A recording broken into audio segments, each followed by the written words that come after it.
어느 나라든지 그 나라에는 헌법이 있습니다. 헌법이라고 하는 것은 그 나라의 국민이 누구나 따라야 할 삶의 기준으로 제정된 것입니다. 그래서 민주주의 국가에도 헌법이 있고 공산주의 국가에도 헌법은 있습니다.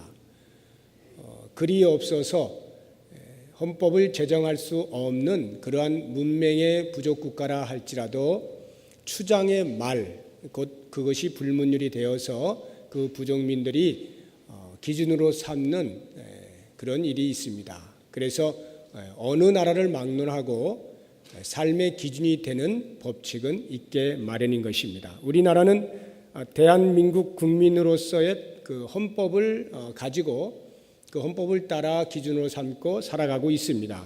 국민이 갖는 모든 책임과 의무 그리고 권리들은 얼마만큼 그 기준을 따라 잘 행사되어지느냐에 따라서 질서가 유지되고 또 우리에게 주어지는 자유와 평등을 실현할 수 있는 사회가 될 것입니다. 만약 한 나라 안에 아무런 기준이 없다면 어떻게 되겠습니까? 또는 기준이 있기는 하지만 유명무실하여서 아무런 역할을 하지 못한다면 어떻게 되겠습니까? 그런 사회를 생각해 보셨습니까? 한번 상상해 보세요. 도저히 상상이 가지 않는 공황 상태가 도래하게 될 것입니다. 정치, 경제적인 공황은 말할 것도 없고 사회적으로, 문화적으로 또는 도덕적으로, 심리적으로, 정신적으로도 공황 상태가 되어서 혼란과 위기는 물론 파탄에까지 이르게 될 것입니다. 그러므로 어느 사회가 되었든지 통용되고 있는 헌법의 정당성과 효과성 여부에 관계없이 적어도 그 사회의 일원으로 살아가는 한에 있어서는 반드시 정해진 기준을 따라 살아가도록 되어 있습니다. 만약 이 기준을 무시한 채 자기 마음대로 행동한다면 당연히 그에 상응하는 제재를 받게 되는 것입니다. 영적인 세계에도 이와 같이 지켜야 할 기준이 있습니다. 우리 그리스도인들은 이 세상 사람들이 알지 못하는 영적인 세계를 사는 사람들입니다. 비록 이 땅에 살고 있기는 하지만 하나님 나라의 시민으로 살아가고 있는 것입니다. 하나님 나라의 시민은 반드시 하나님 나라에서 통용되는 기준을 따라 살아야 합니다. 이 기준은 세상의 기준보다 상이하고 그것과는 비교할 수 없는 고급한 기준입니다. 세상의 기준이란 주로 죄를 억제하는 기능으로 존재하지만 하나님 나라의 기준은 생명을 창출하고 사람을 변화시키고 선행을 적극적으로 독려하는 기능을 가지고 있습니다. 이 하나님 나라의 기준이 무엇입니까? 바로 우리 손에 들려져 있는 하나님의 말씀입니다. 이 하나님의 말씀이 그와 같은 기능이 있음에 대하여 사도 바울은 디모데후서 3장 16절 이하에서 정확하게 설파를 하고 있습니다. 모든 성경은 하나님의 감동으로 된 것으로 교훈과 책망과 바르게 함과 의로 교육하기에 유익하니 이는 하나님의 사람으로 온전하게 하며 모든 선한 일을 행할 능력을 갖추게 하려 함이라 말씀하고 있는 것입니다.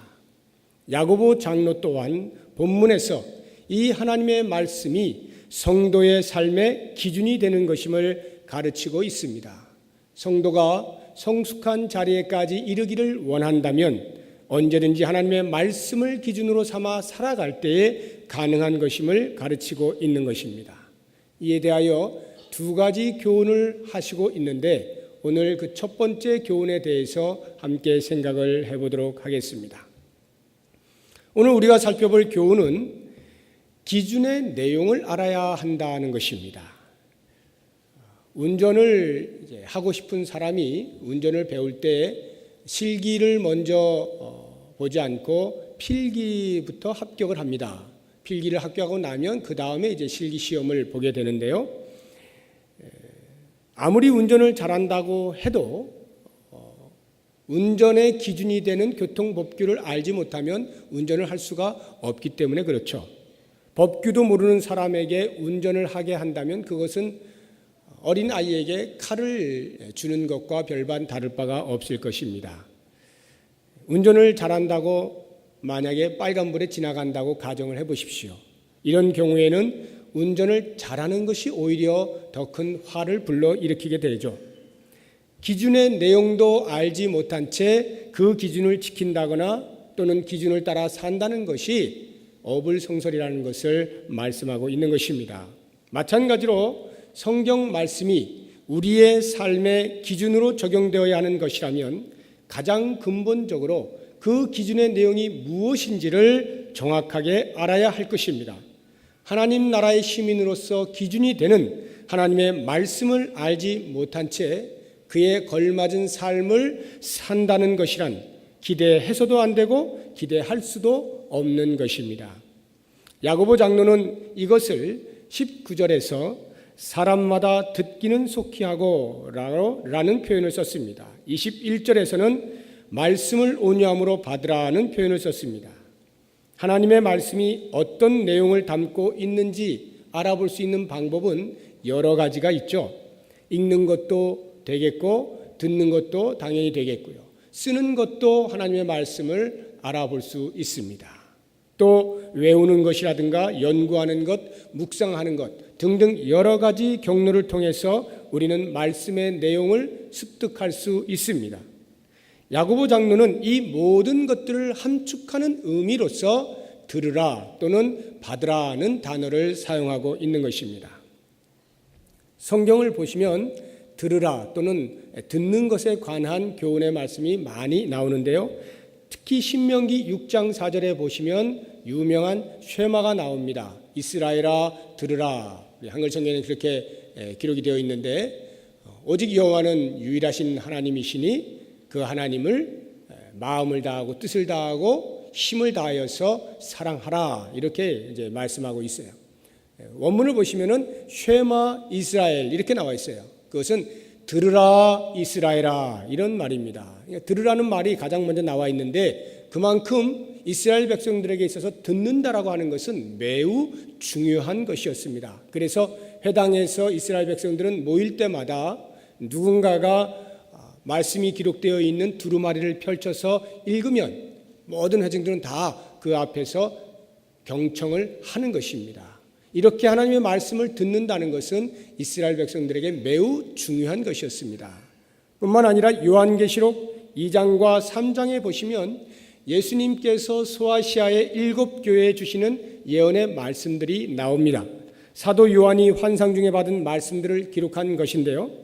거기에 기록된 것들을 보면 한 교회 한 교회마다 예수님께서 책망을 하시거나 칭찬을 하시거나 또는 권면을 하시는 말씀들이 쭉 기록되어 있습니다. 그리고는 제일 마지막 부분에 모든 교회에 공히 동일한 말씀이 주어지는데 그것이 귀 있는 자는 성령이 교회들에게 하시는 말씀을 들을지어다 라는 말씀입니다. 귀 있는 자가 들으라는 말은 들으려면 듣고 말라면 말고 너희들 마음대로 해라 이런 뜻이 아니라 지금부터 내가 하는 이 말은 너무나 중요한 말이니까 귀를 쫑긋 세워서 귀를 기울여서 전심으로 받아들여라 이런 말씀입니다. 각 교회에 들려주시는 말씀이 그 교회를 살리고 회복시키고 변화시키고 영광스럽게 만드는 힘이 있음을 명심하라는 말씀입니다. 복음서에 보면 예수님께서 마태복음 13장에서 그 밭이 다른 4개의 밭에 떨어진 씨의 비유를 말씀하시지 않습니까? 그 말씀을 다 마치시고 나서 이렇게 말씀하십니다. 귀 있는 자는 들으라. 제자들이 예수님께 왜 비유로 말씀하셨습니까? 물었을 때 예수님께서 이사야 선지자의 말씀을 인용하면서 이렇게 말씀을 하십니다. 너희가 듣기는 들어도 깨닫지 못할 것이요 보기는 보아도 알지 못하리라. 이 백성들의 마음이 완악하여져서 그 귀는 듣기에 둔하고 눈은 감았으니 이는 눈으로 보고 귀로 듣고 마음으로 깨달아 돌이켜 내게 고침을 받을까 두려워함이라 하였느니라. 그러나 너희 눈은 봄으로 너희 귀는 들음으로 복이 있도다. 이스라엘 백성들은 하나님의 말씀을 맡은 자들이었어요. 그래서 이방 민족들에 대하여 항상 종교적 우월감을 가지고 있었습니다. 그러나 불행한 것은 그 백성들이 하나님의 말씀을 맡기는 하였으나 듣지를 않았습니다. 한 번도 들은 적이 없다는 뜻이 아니라 숱하게 들어왔음에도 불구하고 그 말씀을 제대로 내 마음 가운데 깊이 받아들이지 않았다, 이 말이에요. 이것이 바로 유대민족의 문제였습니다. 그러나 예수님께서 제자들에게는 무엇이라고 말씀하셨습니까? 그러나 너희 눈은 봄으로 너희 귀는 들음으로 복이 있도다. 제자들은 예수님이 하시는 말씀이 들렸다는 것이죠. 말씀이 들린다는 것이 얼마나 큰 복인지 알 수 없습니다. 여러분들은 어떻습니까? 하나님의 말씀을 들으실 때 잘 들리십니까? 이 시간 잘 들리셔요? 혹시 다른 데 마음이 빼앗겨서 잠깐 정신을 놓지는 않으십니까? 하나님의 말씀을 잘 듣기 위하여 애를 쓰십니까? 집중을 하고 계십니까? 우리가 하나님의 말씀을 습득하는 방법이 여러 가지가 있다고 말씀을 드렸어요. 우리가 성경을 읽을 때에 단순히 신문을 읽는 것이 아니라 여기에서 하나님께서 나에게 무엇을 말씀하시는지를 들을 수 있어야 되는 것입니다.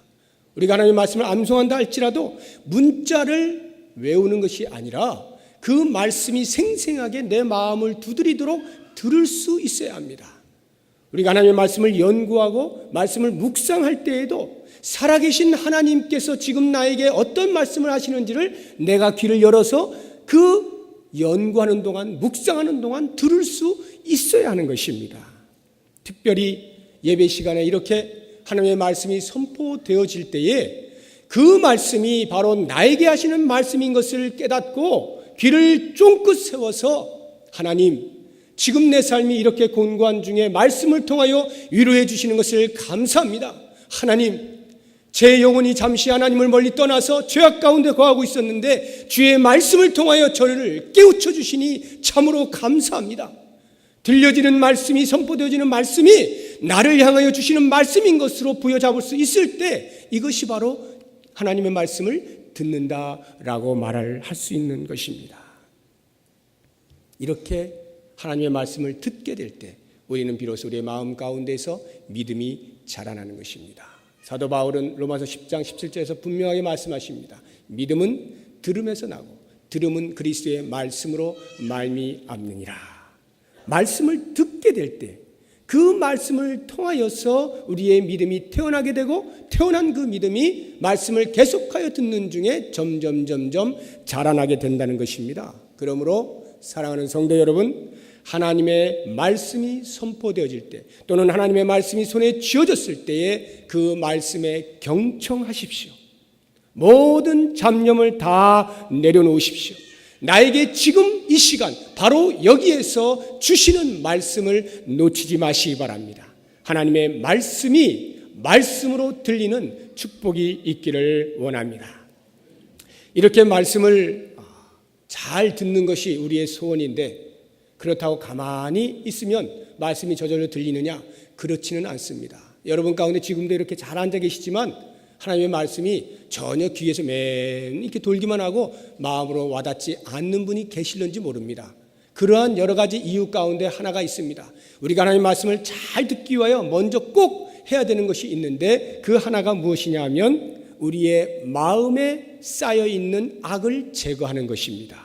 21절에 나오죠. 그러므로 모든 더러운 것과 넘치는 악을 내버리고. 무슨 말입니까? 내 안에 더러운 것과 악한 것으로 가득 차 있으면 하나님의 말씀이 들리지 않는다는 것입니다. 하나님의 말씀을 받을 공간이 없다거나 또는 하나님의 말씀을 받을 만한 틈이 없어서가 아니라 공존할 수 없는 두 개의 다른 성질을 한 곳에 동시에 머무르게 할 수 없다는 거예요. 성령의 소욕과 육체의 소욕을 내 마음에 동시에 담아둘 수 없다는 말입니다. 그러니까 혹 내 안에 온갖 더러운 것들이 여전히 있다고 한다면 그것은 하나님의 말씀이 내 안으로 들어오려고 할 때 그것을 결사 반대하는 것입니다. 저항하는 것입니다. 그래서 이런 사람은 하나님께서 나에게 무슨 말씀을 하시는가에 대하여 계속적으로 귀를 기울이기보다는 내가 먼저 하나님께 말하고자 하는 것입니다. 19절을 보시면 야고보 장로가 이렇게 말씀하시잖아요. 듣기는 속히 하고 말하기는 더디하라.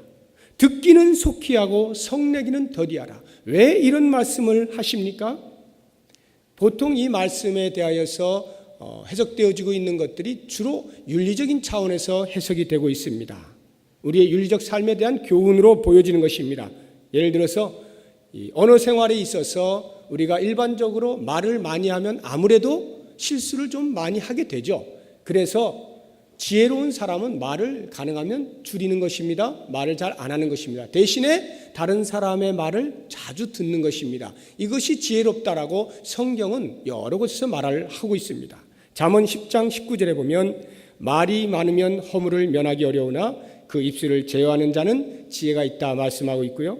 15장 28절에도 의인의 마음은 대답할 말을 깊이 생각하여도 악인의 입은 악을 쏟느니라 말씀하고 있는 것입니다. 이렇게 우리의 언어 생활에 있어서 윤리적으로 보다 더 고차원적인 삶을 살게 하시기 위한 교훈의 말씀으로 우리가 이해를 할 수가 있습니다. 성내는 것 또한 마찬가지입니다. 우리가 너무 자주 성내게 되면 그 사람의 인격에 치명적인 독이 됩니다. 그래서 한 번, 두 번 참다가 못 참아서 점점 그 화내는 사람 주변에는 사람들이 떠나게 되어 있습니다. 그렇기 때문에 가능한 한 우리는 성내는 것을 자제해야 됩니다. 화를 억제할 줄 알아야 돼요. 절제할 수가 있어야 됩니다. 잠언 19장 11절에 보면 노하기를 더디하는 것이 사람의 슬기라 말씀하고 있고 16장 32절에서는 노하기를 더디하는 자는 용사보다 낫고 자기의 마음을 다스리는 자는 성을 빼앗는 자보다 낫다 이렇게 말씀을 하고 있는 것입니다. 그러므로 여러분 평생에 한 번이나 두 번이나 그것도 없으면 더 좋고요. 가능하면 화를 내지 마십시오. 가능하면 성내는 일이 있을 때 속에서부터 꼭 잘 절제하는 그러한 훈련을 하시기 바랍니다. 그런데 야고보 장로가 지금 이 말씀을 할 때는 이러한 윤리적인 교훈을 하기 위해서만 주신 것은 아닙니다. 이 말씀은요, 하나님의 말씀을 듣는 것과 관련하여서 교훈하고 있는 것입니다. 마음에 악이 가득한 사람은 하나님의 말씀을 듣는 것에 속히 하기보다는 오히려 하나님께 대하여 원망스러운 말을 내뱉고 불평하며 성내는 것을 더 빠르게 한다. 이런 말씀이죠. 출애굽한 이스라엘 백성들을 한번 상상해 보시기 바랍니다. 그들은 조금만 자기들의 삶에 불편을 느끼면 곧바로 불평의 말을 내뱉죠. 마음의 화를 억제하지 않고 쏟아내었습니다. 그들은 홍해 앞에서 불평하였습니다. 홍해를 건너자 물이 또 없어서 물 없다고 불평을 합니다. 만나를 주시니까 왜 만나만 주시냐고 불평합니다. 고기도 언제 얻어먹을 수 있느냐고 불평을 합니다. 이럴 바에는 차라리 애굽에서 그냥 노예로 사는 것이 더 나았겠다 불평을 쏟아냅니다.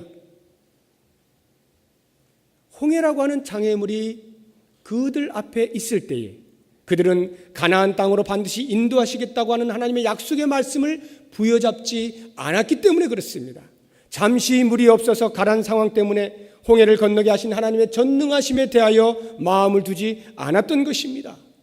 비록 내가 지금은 만나를 먹고 있을지라도 언젠가는 젖과 꿀이 흐르는 땅에 들어가게 하시는 그 하나님의 신실하신 약속을 부여잡고 말씀에 집중하지 않았기 때문에 계속하여 불평을 토해낸 것입니다. 왜 이러한 불평들이 계속하여 토해내지고 있습니까? 이유는 한 가지입니다. 그들의 마음 가운데 여전히 애굽에서의 옛 생활을 청산하지 못한 채 가지고 있었기 때문에 그렇습니다. 애굽에서 나왔음에도 불구하고 여전히 애굽에서의 삶을 버리지 못한 것입니다. 하나님께서 애굽에서 나오게 하심으로 자유인이 되었음에도 불구하고 여전히 애굽에서 살듯이 죄의 노예로 살면서 하나님의 말씀을 듣는 것에는 둔감하고 느리고 입을 열어서 나의 불편한 것을 토해내는 것에는 신속했다 이런 말입니다. 이와 같은 삶은 비단 출애굽 당시에 이스라엘 백성들에게만 해당되는 것은 아니었습니다.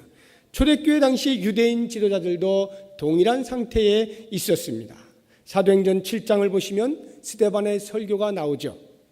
거기서 스데반은 자기를 죽이기 위해서 모여든 공회의 모든 사람들 앞에서 이스라엘의 모든 역사를 아브라함으로부터 시작하여 쭉 설교하고 맨 마지막에 이렇게 그들에게 경고하고 있습니다. 사도행전 7장 51절에 목이 곧고 마음과 귀에 할례를 받지 못한 사람들아, 너희도 너희 조상과 같이 항상 성령을 거스르는도다 말씀합니다. 할례가 무엇입니까? 할례라고 하는 것은 의학적으로는 남자의 생식기의 끝 표피를 잘라내는 것입니다. 그러나 이 의식을 통해서 하나님께서는 이스라엘 백성들에게 가르치시고자 하는 영적인 의미들이 있었습니다. 그 가운데 하나가 이런 것입니다. 포피가 잘려나간 것처럼 너희는 이 세상에 대하여 끊어진 사람들이다, 죽은 사람들이다. 그러므로 이제 너희는 나에게 속하였으니 오직 나에 대하여만 산 자로 살아야 한다라고 하는 말씀이 포함되어 있습니다. 또 다른 하나는 이렇게 포피를 잘랐다라고 하는 것은 너희들의 생식 능력이 끊어졌음을 의미하는 것이다. 다시 말하면 너희들의 자손조차도 너희들의 힘으로 얻을 수 있는 것이 아니라 내가 주는 힘으로만 얻을 수 있는 것이다. 앞으로 너희들은 혼자의 힘으로 살 생각하지 말고 내가 주는 힘으로 사는 것임을 꼭 명심하도록 하라 하는 하나님의 말씀이 그 할례 안에 들어가 있는 것입니다. 그리고 또 하나는 만약 나에게 속한 자로서의 삶을 바르게 살지 못할 때에는 이렇게 포피가 잘려 나가듯이 너희의 목숨도 죽은 목숨이 될 것임을 꼭 기억해라. 그러므로 너희들은 이제부터 오직 나의 뜻만을 좇아 살아야 한다. 이와 같은 엄청난 의미가 이 의식 속에 담겨 있었던 것입니다. 그래서 그들은 할례를 행할 때마다 이와 같은 신앙의 결단과 고백을 해야만 했던 것입니다. 그렇다고 하면 스데반이 지금 이 종교 지도자를 향하여서 마음과 귀에 할례를 받지 못했다라고 말하는 것은 어떠한 의미입니까? 이러한 삶을 살아야 하는 사람들임에도 불구하고 그들의 마음 가운데 그들의 귀를 열어 하나님의 말씀을 듣지 않았다는 것입니다. 경청하지 않았다는 거예요. 마음으로 진심으로 하나님의 말씀을 받아들이지 않았다는 말입니다. 왜 그들은 하나님의 말씀을 받아들이지 않았을까요? 사도행전 7장 54절 이하에 나옵니다. 스데반의 설교가 끝나자마자 그 부패한 지도자들이 어떻게 행하는지를 보십시오. 그들이 이 말을 듣고 마음에 찔려 그를 향하여 이를 갈거늘 스데반이 성령이 충만하여 하늘을 우러러 주목하여 하나님의 영광과 및 예수께서 하나님 우편에 서신 것을 보고 말하되 보라 하늘이 열리고 인자가 하나님 우편에 서신 것을 보노라 한데 그들이 큰 소리를 지르며 귀를 막고 일제히 그에게 달려들어 성 밖으로 내치고 돌로 칠세 증인들이 옷을 벗어 사울이라 하는 청년의 발 앞에 두니라. 얼마나 기가 막힌 장면이 연출되고 있습니까? 하나님의 말씀을 아브라함 그들의 조상으로부터 하나하나 짚어가면서 쭉 전했음에도 불구하고 그들은 그 하나님의 말씀이 들려졌을 때에 마음에 찔려 이를 갈았다라고 표현하고 있습니다. 57절에서는 큰 소리를 지르며 귀를 막고 일제히 스데반을 향하여 달려들었다라고 나옵니다. 왜 그렇습니까? 왜 그들이 이를 갈고 큰 소리를 지릅니까? 왜 귀를 막고 스데반에게 달려들었습니까? 그들의 마음속에는 온갖 더러움과 악한 것들로 가득 찼기 때문에 그런 것입니다. 그들은 이미 그 어떤 하나님의 선한 말씀을 들어도 듣지 않을 만반의 준비가 되어 있는 온갖 더러운 것으로 자신들의 마음을 가득 채우고 있었던 것입니다. 비록 생물학적으로는 다 들었지만 신앙적으로 영적으로는 듣기를 거부한 것입니다. 마음으로 받아들이지 않았다는 말입니다. 사랑하는 성도 여러분, 우리가 하나님의 말씀을 전심으로 받아들이기 위해서는 그 무엇보다 먼저 우리 안에 남아있는 죄악들을 제거해야 합니다. 모든 더러운 것들, 악한 것들을 내어버리지 않고서는 하나님의 말씀이 결코 우리 마음 가운데 공존할 수가 없습니다.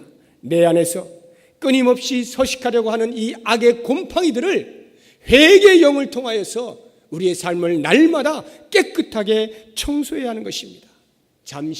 잠깐 동안이라도 한눈을 판 날이면 이 죄라고 하는 것은 우리를 가만 놔두지 않습니다.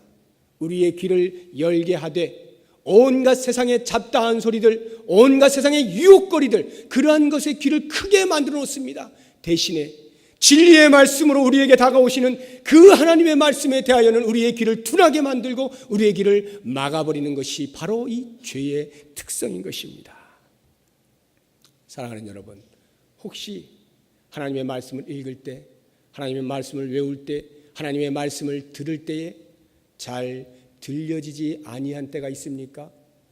우리의 마음을 돌아볼 수 있길 바랍니다. 내 내면 가운데 아직 내가 발견하지 못한, 내가 미처 인식하지 못한 죄가 있지는 아니한지 살펴보시기 바랍니다. 그 죄들이 있는 한은 하나님의 말씀이 말씀으로 제대로 정확하게 들려오지 않습니다. 우리의 마음 가운데 아주 조그만 죄악 하나라도 우리가 있다는 것을 발견하게 된다면 그것이 얼마나 추하고 얼마나 더럽고 얼마나 악한 것인지 깊이 인식하셔서 하나라도 남김없이 모두 내어버림으로 우리의 영의 귀가 활짝 열려서 진리의 말씀을 쑥쑥 받아들일 수 있기를 주의 이름으로 축원합니다. 말씀을 잘 듣기 위해서 이제 두 번째로 그 말씀을 온유함으로 받아야 하는 것입니다. 우리가 마음의 온갖 더러운 것들을 깨끗이 청소하고 비워두었다고 해서 그것으로 다 되는 것은 아닙니다.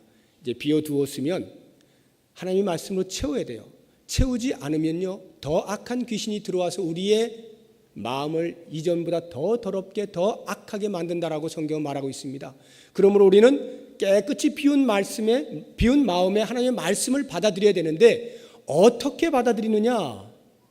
온유함으로 받아들여야 한다, 이 말입니다. 온유함으로 받아들인다.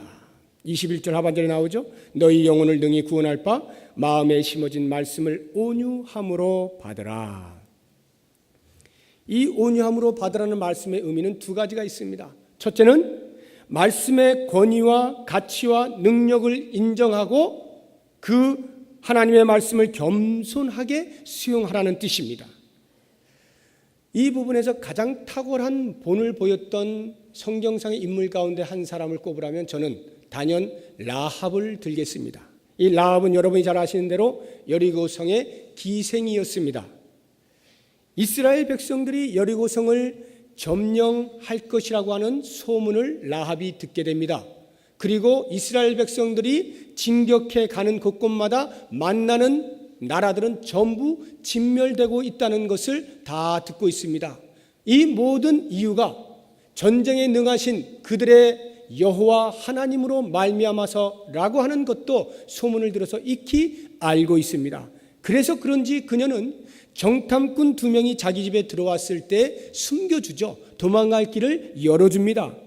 나라를 배신하고 이스라엘 백성의 편에 붙은 것입니다.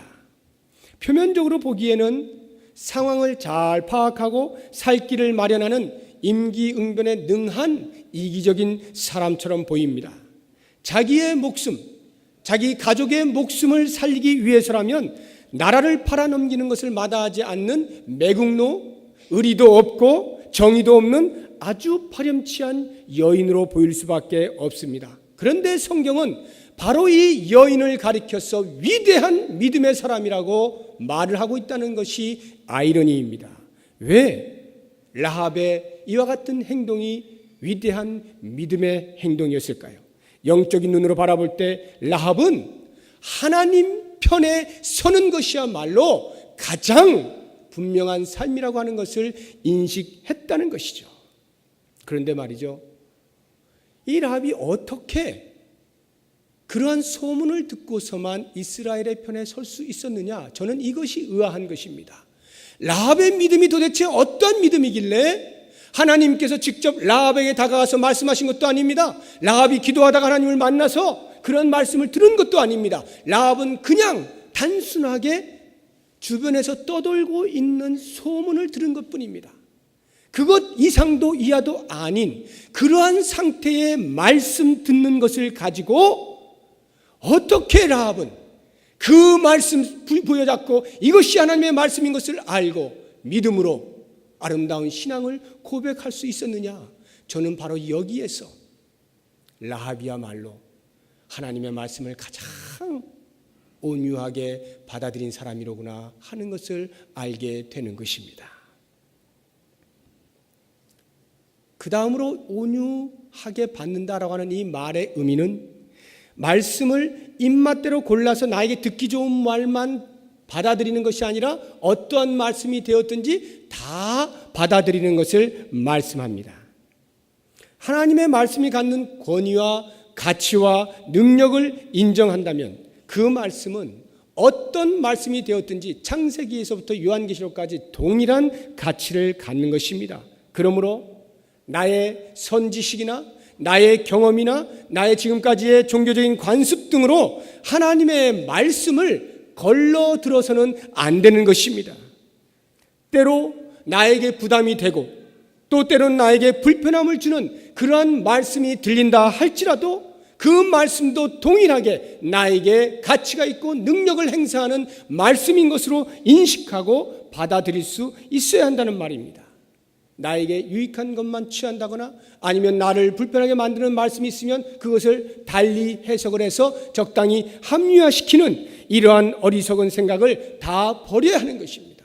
어떠한 말씀이 되었든지 주시는 그대로 받아들일 때 드디어 내 삶이 그 말씀에 의하여 하나씩 고쳐짐으로 성숙한 자리까지 나아갈 수가 있는 것입니다. 이제 말씀을 맺겠습니다. 온유함으로 받으라는 이 말씀 앞에 있는 말씀들을 해석해 드림으로 결론을 지으려고 합니다. 그 앞에 어떻게 나옵니까? 마음에 심어진 말씀을 온유함으로 받으라 이렇게 나오죠. 마음에 심어진 말씀을 온유함으로 받으라.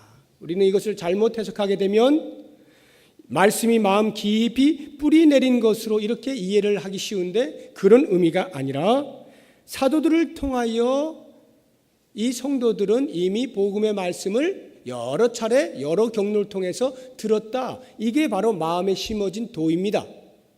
그러한 말씀을 이제 그냥 흘러가고 있는 말씀들을 놔둘 것이 아니라 내 마음으로 받아들이라 이런 말씀이죠.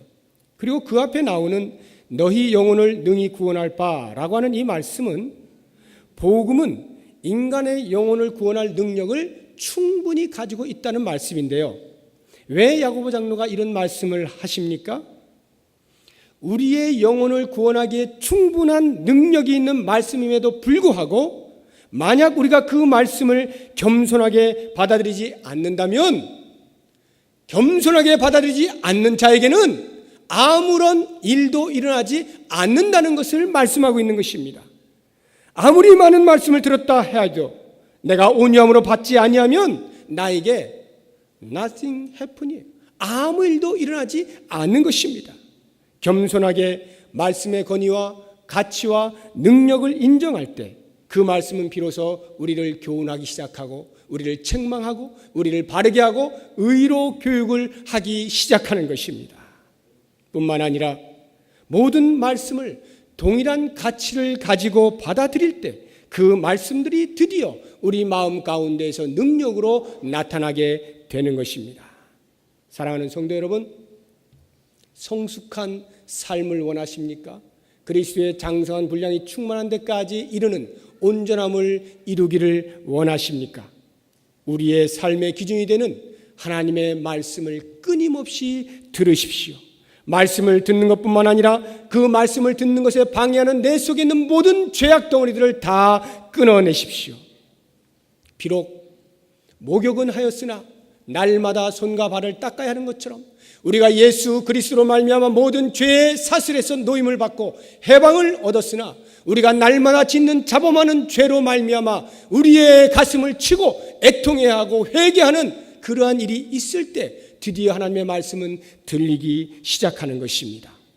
뿐만 아니라 모든 말씀에 대해서 이 하나님의 말씀이 동일한 가치와 권위와 능력을 가지고 있는 것을 인정하시고 그 말씀으로 내 자신을 바꾸어 나가는 끊임없는 노력을 통해서 그리스도께서 원하시는 그리스도의 자리까지 이르는 성숙한 신앙의 삶을 사실 수 있기를 주의 이름으로 축원합니다.